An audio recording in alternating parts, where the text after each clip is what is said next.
No nosso programa anterior, respondemos a várias questões que nos tinham chegado sobre o que significa ser pessoa, sobre o que significa a estrutura da pessoa humana e, por assim dizer, as diferentes componentes, as diferentes dimensões que formam na totalidade o ser humano. Claro que quando falamos do ser humano estamos a falar de um mistério, quando falamos da pessoa estamos a falar de algo que acontece ao longo do tempo, estamos a falar de um fenómeno dinâmico que se vai manifestando, que se vai enriquecendo e que vai crescendo. E, portanto, é muito difícil usar palavras que definam completamente, porque um conceito corre muitas vezes o risco de ser algo estático e, portanto, não capta a realidade e a verdade sobre o que estamos a falar. No entanto, temos que estabelecer alguns conceitos para podermos aclarar algumas ideias e, de alguma forma, permitir que as ideias que vamos trocando aqui consigo possam servir-lhe para o seu crescimento, possam servir para esclarecer algumas eventuais dúvidas que tenha sobre estas e outras questões. Já sabe que todas as suas perguntas são muito bem-vindas, todos os seus comentários, através do nosso e-mail, do nosso blog, por telefone, por carta, como quiser, pode chegar até nós e teremos muito gosto de integrar as respostas às suas questões e às suas sugestões. Muitas das questões que motivaram a elaboração desta série de programas têm a ver com a vida emocional, com a vida afetiva. É difícil definir de forma concreta, clara, emoção, mas nós dizemos que é uma capacidade da nossa esfera afetiva, portanto, da zona dos afetos, que nos leva ao exterior, que obriga, que faz, que promove, que propõe uma manifestação. A emoção, pela origem da própria palavra, é algo que nos move para fora, ou seja, alguma coisa que vai traduzir ou que vai resultar como resposta àquilo que podemos dizer um estado de alma, àquilo que podemos dizer qualquer experiência vivida e sentida. A emoção é, por definição, diferente do sentimento. Nós, à frente, retomaremos este tema para fazer as devidas diferenças, mas a verdade é que, por definição, a emoção carece, no seu início, no seu surgir, de uma preparação, de uma filtragem racional.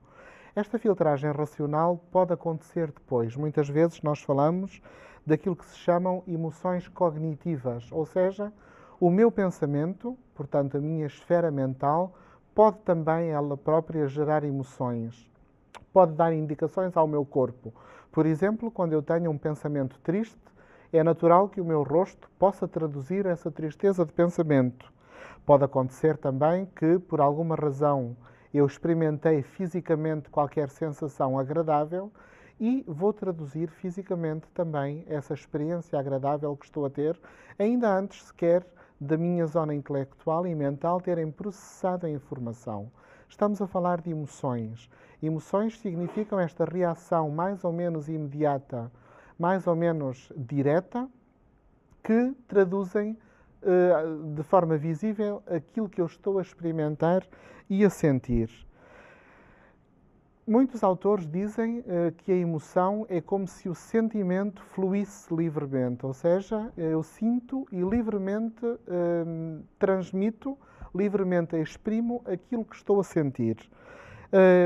E é difícil, por vezes, encontrarmos consenso entre os autores. Aquilo que, de qualquer forma, podemos dizer claramente é que todas as emoções são livres de qualquer conotação ética, de qualquer conotação moral. Elas são movimentos naturais que acontecem em nós. Não quer dizer que não possam e não devam ser trabalhadas de alguma forma, mas, sobretudo, quer dizer que elas podem ser aproveitadas para o nosso crescimento, para nos ajudar a conhecermos mais a nós mesmos e, vamos aprender isso também, para aprendermos a conhecer os outros. Alguém nos perguntava porque é que em determinadas situações eu reajo de determinada maneira, quase como se fosse uma forma intuitiva. Aquilo que muitas vezes nós ouvimos dizer, nem tive tempo de pensar, nem tive tempo de decidir. Estamos a falar da manifestação imediata das emoções, porque as emoções condicionam movimentos em nós. É natural que quando eu experimento determinada emoção, o meu corpo se ponha em função dessa emoção. E, portanto, posso ter um ar de tristeza, posso iniciar uma fuga, posso preparar o meu corpo para o movimento ou, em contrapartida, para a tranquilidade. Cada emoção acompanha-se sempre de manifestações físicas e, muitas vezes, curiosamente, é pela manifestação física que nós conseguimos determinar qual é a emoção que estamos a sentir, o que é muito útil para nós, como veremos à frente. Então, cada vez que eu experimento uma emoção, o que é que isso significa? Uma pessoa nos fazia chegar a esta pergunta, dizer, mas que significado é que tem eu experimentar emoções? Bom, o primeiro significado é que a pessoa está viva. Portanto, felizmente que nós não somos seres inertes e reagimos aos estímulos interiores e exteriores. Quando vemos determinada pessoa, quando vivemos determinada situação ou quando experimentamos determinado pensamento, nós reagimos a isso. E isso é o primeiro sinal de que estamos vivos. Uma vida sem emoções não é uma vida verdadeira e, portanto, ainda bem que sentimos, que experimentamos e que reagimos de formas diversas às diferentes coisas que experimentamos e sentimos. Algumas pessoas perguntavam também, mas porquê é que eu por vezes experimento emoções que são tão complicadas de gerir? Nenhuma emoção é mais complicada que a outra de gerir. Provavelmente o que está em causa é o conceito que eu tenho de gestão das emoções.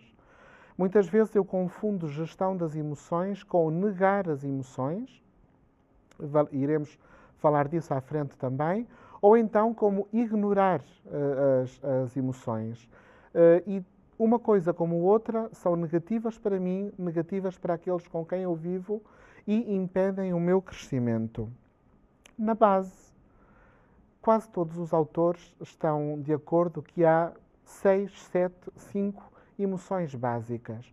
Eu vou dar os nomes delas e, a partir destas emoções básicas, nós podemos sentir toda uma série de emoções a que depois, nas diferentes culturas, nos diferentes lugares e momentos, nós damos, na verdade, nomes diferentes. Mas todas as outras resultam da mistura em maior ou menor quantidade destas emoções básicas.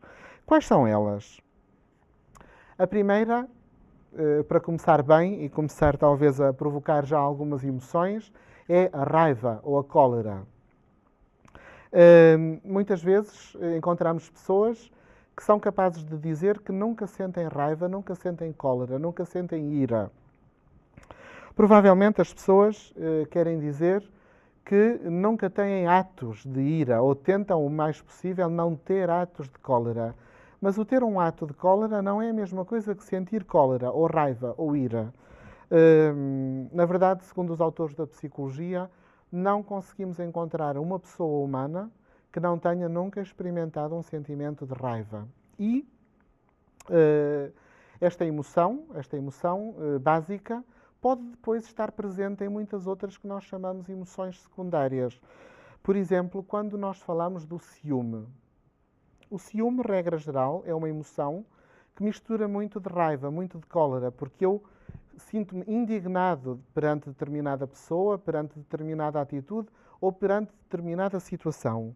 Depois tem a mistura, além desta emoção de cólera ou de raiva, outras emoções, como por exemplo a tristeza por uma eventual perda, não é? Se trata, por exemplo, de um ciúme entre pessoas que têm uma relação entre si, eu tenho ciúmes desta pessoa porque posso viver uma situação de perda. Portanto, estou a antecipar, tenho medo, que é outra das emoções básicas. Então, quando as emoções básicas se misturam entre si, podem produzir aquilo que nós chamamos as emoções secundárias.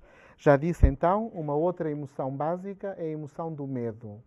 O medo põe-nos em estado de alerta. Vai ser o tema de um dos nossos próximos programas também. Nós iremos tratar cada uma das emoções.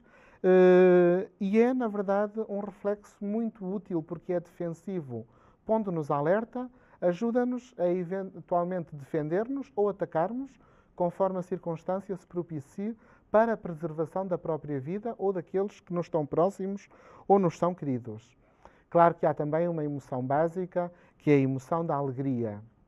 e isso suponho que todos já sentimos e suponho que gostamos muito de experimentar. É uma emoção que é muito prazerosa, que nos deixa ficar bem e que, por assim dizer, dá uma tonalidade positiva a todas as outras emoções que nós sentimos. Claro que temos a emoção contrária, que é a emoção da tristeza. E essa emoção está também presente em muitas outras secundariamente. A emoção da tristeza é aquela que nós experimentamos quando perdemos alguma coisa ou alguém, por exemplo, que nos deixa mergulhados num apagamento, que nos deixa mergulhados numa falta de forças, numa falta de dinamismo, às vezes podendo chegar muito próximo da depressão, quando nós não sabemos como utilizar essa emoção. Uma outra emoção básica é aquela que nós podemos chamar de a emoção do afeto. O afeto no sentido do querer bem, do querer aproximar, do sentir-se atraído para. Muitos autores ligam esta emoção do afeto ao impulso sexual também, que no fundo nos faz aproximar do outro para completarmos alguma coisa que está em falta em nós. Então, nós vamos, na segunda parte do nosso programa, retomar este tema das emoções e perceber, respondendo a várias perguntas que nos chegam sobre elas, como é que eu posso utilizar o conhecimento de cada uma delas e delas no seu conjunto para caminhar, para poder crescer enquanto pessoa. Até já e muito obrigado.